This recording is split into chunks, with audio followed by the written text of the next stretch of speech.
Hello, আসসালামু আলাইকুম guys. আশা করি সবাই আল্লাহর রহমতে ভালো আছেন। তো আপনারা অনেকে কালকে কমেন্ট করছিলেন ইউটিউবে যে ভাই আমরা যারা নতুন আসবো নেক্সট ইনটেকে আমরা কি রিজিওনালে যাব নাকি আমরা ডাইরেক্ট মেলবোর্ন সিটিতে অ্যাপ্লাই করবো। সো মাস্টার্সের অনেক ভাইরাও আমাকে প্রশ্ন করছে এটা যে ভাই আমরা নেক্সট ইনটেক যেহেতু ফেব্রুয়ারি ইনটেক আসতেছে, সো আমরা কি আপনার ডিরেক্ট কি মেলবোর্ন সিটিতে অ্যাপ্লাই করে আসবো পিয়ার জন্য নাকি আমরা রিজিওনাল এরিয়াতে যাব। তো যেহেতু আপনারা একটা সুন্দর প্রশ্ন করছেন আমি রিপ্লাই দিয়ে দিব আজকে। এখানে অনেকের হচ্ছে যে ফাইন্যান্সিয়ালি অবস্থা অনেক ভালো, ঠিক আছে, মানে অর্থনৈতিকভাবে অনেক স্টেবল থাকে, যার কারণে হচ্ছে যে ওরা রিজিওনাল এরিয়াতে যায়। এখন যাদের অর্থনৈতিক অবস্থা খুব ভালো, টাকা পয়সা আছে, মানে ফ্যামিলি ব্যাকআপ দিতে পারবে 1 বছর 2 বছর টিউশন ফি, সো তারা হচ্ছে যে রিজিওনাল এরিয়াতে যায়। সো আপনার যদি ফ্যামিলি ব্যাকআপ ভালো থাকে, ধরুন আপনার টিউশন ফিটা দিবে আপনার ফ্যামিলি, জাস্ট আপনি খাওয়া দাওয়া বাসা ভাড়া এগুলো ম্যানেজ করবেন, সেক্ষেত্রে আপনি রিজিওনালে যাইতে পারেন। আর আপনার যদি ফ্যামিলি আপনাকে 1 সেমিস্টার দেয়, এর পরবর্তী কোনো সেমিস্টার টিউশন ফি যদি না দিতে পারে, তাহলে মেলবোর্ন সিডনি আসা আপনার জন্য বেস্ট ডিসিশন হবে বলে আমি মনে করি। এখন কেন হবে আমি এটা ব্যাখ্যা করি। ধরেন আপনি মিডল ক্লাস ফ্যামিলির সন্তান, ধরেন আপনি মিডল ক্লাস থেকে আসছেন। এখন আপনি যদি হুট করে তাসমানিয়া বা সাজডারওয়ে অথবা ফার্ট অ্যাডিলেটে যদি চলে যান, সেক্ষেত্রে দেখা গেছে কি ওইখানে তো জব ফ্যাসিলিটিস কম, মানে জব নাই সেটা বলতেছি না, জব অবশ্যই এখানে জব আছে, বাট মেলবোর্ন সিটিতে যেরকম জব পাবেন আপনি মানে রিজনাল এরিয়াতে গেলে ওইরকম জব পাবেন না। কারণ রিজনাল এরিয়াতে যদি আপনার টিউশন ফি 14,000 উপরে হয়, জীবনে আপনি ম্যানেজ করতে পারবেন না, সেটা হোক অ্যাডিলেট কিংবা পার্ট অথবা হচ্ছে যে আপনার তাসমানিয়া। তো এটা কখনো পসিবল না। এখন আপনি যদি সিডনিতে থাকেন অথবা মেলবোর্নে থাকেন, সেক্ষেত্রে আপনি ম্যানেজ করতে পারবেন, কিন্তু আদারওয়াইজ রিজিওনালে সেটা অনেক পারবেন না বলা যায় না, পারতেও পারেন, তবে হয়তো অনেক অনেক বেশি হার্ডওয়ার্ক করতে হবে আপনাকে রিজিওনাল এরিয়াতে। মানে রাত নাই দিন নাই, আপনার গাড়ি তো মাস্ট লাগবে যদি দূর দূরে জব করেন, দেন হচ্ছে যে আপনি হয়তো ম্যানেজ করতে পারেন। এখন রিজিওনাল হচ্ছে কারা যাচ্ছে, রিজিওনাল হচ্ছে যে হয়তো দেখেন স্পাউস ভিসা যারা পায়, মানে হাজব্যান্ড ওয়াইফ দুজনেই মাস্টার্সের, তো হয়তো ওয়াইফ ইন্ডিপেন্ডেন্ট হিসেবে আসে অথবা হাজব্যান্ড আসে, তো যে আসুক না কেন, তো দুজনে যেহেতু জব করার মানে পারমিশন থাকে, একদম ফুল টাইম জব করে আর একজন পার্ট টাইম জব করে, যেমন 24 আওয়ার্স একজন করে, একজন হচ্ছে সপ্তাহে 5 দিন জব করে, তার কোনো ওয়ার্ক লিমিটেশন নেই। তো ডিপেন্ডেন্ট যে আসে তার কোনো প্যারা থাকে না। তো আপনি যদি স্পাউসে রিজনাল এরিয়াতে যান, সেক্ষেত্রে আমি সাপোর্ট করি যে আপনার যাওয়াটা যৌক্তিক। যদি আপনার ফ্যামিলি ওরকম ব্যাকআপ না থাকে অথবা আপনি যদি স্পাউসে না যান, সেক্ষেত্রে আপনি রিজনালে গেলে আপনার জন্য সবচেয়ে ভুল ডিসিশন হবে আমি মনে করি। কারণ একত হচ্ছে যে আপনার ওইরকম ব্যাকআপ নাই, দ্বিতীয়ত হচ্ছে যে আপনি ওইখানে যে জব ম্যানেজ করে টিউশন ফি ম্যানেজ করবেন, এটা অনেক টাফ হয়ে যাবে আপনার জন্য। তো যাদের হচ্ছে ফ্যামিলি ব্যাকআপ আছে অথবা স্পাউসে আসবেন, তারা ডিরেক্ট রিজিওনাল এরিয়াতে যেতে পারেন। আর যারা হচ্ছে ফ্যামিলি ব্যাকআপ নাই অথবা নিজেটা নিজে ম্যানেজ করার মানে ওইরকম চেষ্টা আছে, তারা হচ্ছে সিডনি বা মেলবোর্ন আসবেন। এখন পিয়ারের জন্য কোনটা বেস্ট সেটা আমি একটু আলোচনা করে দিই, তাহলে আপনার জন্য সুবিধা হবে।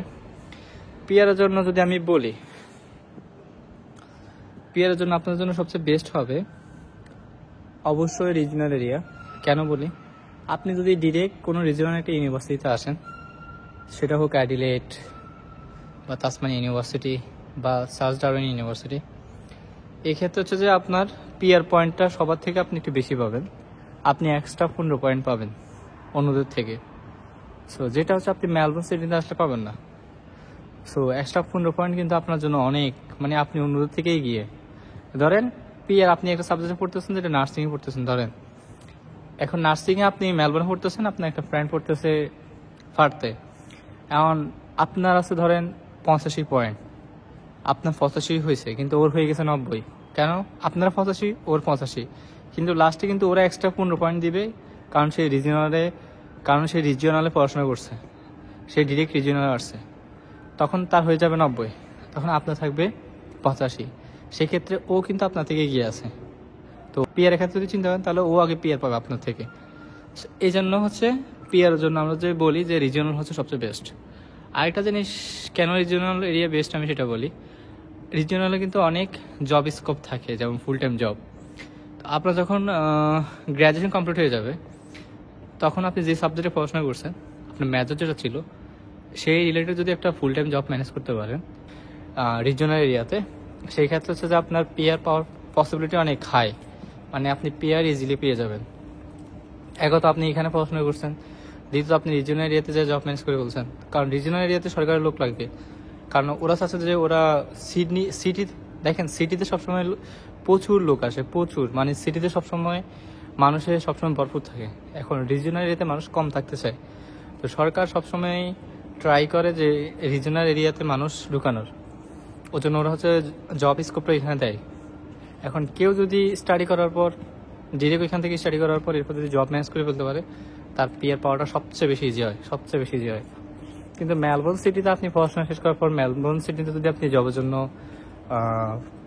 দৌড়াদৌড়ি করেন, জব পাইতে পারেন, পাবেন না সেটা বলবো না, পাবেন, বাট হচ্ছে যে পিআর পাওয়াটা একদম টাফ হয়ে যাবে। নর্মালি ধরেন যারা হচ্ছে রিজিওনাল এরিয়াতে জব ম্যানেজ করে ফেলে 1 বছর 1.5 বছরের মধ্যে, বাট মেলবোর্ন সিটিতে আপনার জব ম্যানেজ করতে গেলে একটু টাইম লাগবে, কারণ এখানে কম্পিটিশন অনেক বেশি। দ্বিতীয়ত যে কথা সেটা হচ্ছে যে মেলবোর্ন সিডনিতে আপনি যদি পিআরের জন্য বসে থাকেন, সেই ক্ষেত্রে যদি আপনি মেলবোর্ন বা সিডনি থেকে যদি পিআরের জন্য অ্যাপ্লাই করেন, সেই ক্ষেত্রে আপনার মিনিমাম 8 থেকে 9 বছর আপনার নর্মালি লাগবে।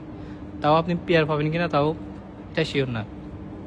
বাট আপনি যদি রিজিওনাল এরিয়া থেকে পিআর জন্য অ্যাপ্লাই করেন, সেই ক্ষেত্রে হচ্ছে যে আপনি সর্বোচ্চ 6 বছর যাবে, 6 বছর বা 6.5 বছর মতো আপনি পিআর পেয়ে যাবেন। এবার হোক সেটা ব্যাচেলরে আসেন কিংবা মাস্টার্সে আসেন, আপনি 6 বছর বা 6.5 বছর সর্বোচ্চ লাগে, এর মধ্যে আপনি পিআর পেয়ে যাবেন, যদি আপনি ওই কোর্স রিলেটেড একটা জব ম্যানেজ করতে পারেন। হচ্ছে কি, যারা নেক্সট ইন্টারভিউগুলোতে আসবেন, এটা মাথায় রাখবেন যে আপনার যদি ফ্যামিলি ব্যাকআপ ভালো থাকে, অবশ্যই আপনি রিজিওনাল এরিয়াতে যান, অথবা আপনি স্পন্সর হইলে আপনি রিজিওনাল এরিয়াতে যান। এটা আপনার জন্য সবচেয়ে বেস্ট একটা ডিসিশন হবে। আদারওয়াইজ যদি আপনি মানে ব্যাকআপ থাকার পরে অথবা আপনি স্পট বিষয়ের পরেও আপনি ডিরেক্ট যদি এদিকে চলে আসেন, মেলবোর্ন সিটিতে চলে আসেন, পিআর পাওয়াটা একটু টাফ হয়ে যাবে আপনার জন্য, ঠিক আছে? তো মেলবোর্ন সিটিতে যে কারা আসে, যারা হচ্ছে যে ফ্যামিলি ব্যাকআপ থাকে না, অথবা ফ্যামিলি ব্যাকআপ থাকে অনেকে হয়তো এমনি আসে, তবে বেশিরভাগ হচ্ছে যাদের ফ্যামিলি ব্যাকআপ থাকে না, তারা হচ্ছে যে মেলবোর্ন বা সিটিতে আসে জাস্ট টিউশনটা ম্যানেজ করার জন্য। তো আবার অনেকে হচ্ছে যে আপনার মাস্টার্সে রিজিওনাল এরিয়াতে চলে যায়, ব্যাচেলরটা মেলবোর্ন সিটিতে করে, মাস্টার্সটা হচ্ছে আপনার রিজিওনাল এরিয়াতে যায় করে, যাতে পিআরটা পাওয়াটা একটু ইজি হয় বা জব ম্যানেজ করতে পারে। এটা ম্যাক্সিমাম করে, সো এটা নতুন কিছু না। তো আপনারা চাইলে এটাও করতে পারেন, মেলবোর্ন সিটিতে ব্যাচেলর করলে মাস্টার্সে আপনারা রিজিওনাল এরিয়াতে করলেন, মাস্টার্স আপনারা রিজিওনাল এরিয়াতে করলেন, সো এটাও করতে পারেন। বাট দেখা গেছে এটা যদি করেন, সেক্ষেত্রে আপনার ওই যে জব ম্যানেজ করতে পারলে পিআর পাবেন, বাট ডিরেক্ট এসে রিজিওনাল এরিয়াতে যদি পড়াশোনা করেন, সেক্ষেত্রে এক্সট্রা 15 পয়েন্ট পাবেন, কিন্তু এটা আপনি মেলবোর্ন সিটিতে পাবেন না। সো এই হচ্ছে সুযোগ সুবিধা রিজিওনাল এরিয়াতে পড়াশোনা করলে। আর মেলবোর্ন সিটিতে পড়াশোনা করলে আপনি টিউশন ম্যানেজ করতে পারবেন, কষ্ট মষ্ট হলেও। রিজিওনাল এরিয়াতে ম্যানেজ করা অনেক টাফ হয়ে যাবে আপনার জন্য, যেটা সত্যি কথা। তো সবাই ভালো থাকেন, দেখা হবে নেক্সট কোনো ভিডিওতে। আর অবশ্যই ইউটিউব চ্যানেলটা সাবস্ক্রাইব করবেন, পেজে ফলো দিয়ে রাখবেন, আর কী ধরনের ভিডিও চান অবশ্যই কমেন্ট করে জানাবেন। আজকে এই পর্যন্ত, আল্লাহ হাফেজ, আসসালামু আলাইকুম।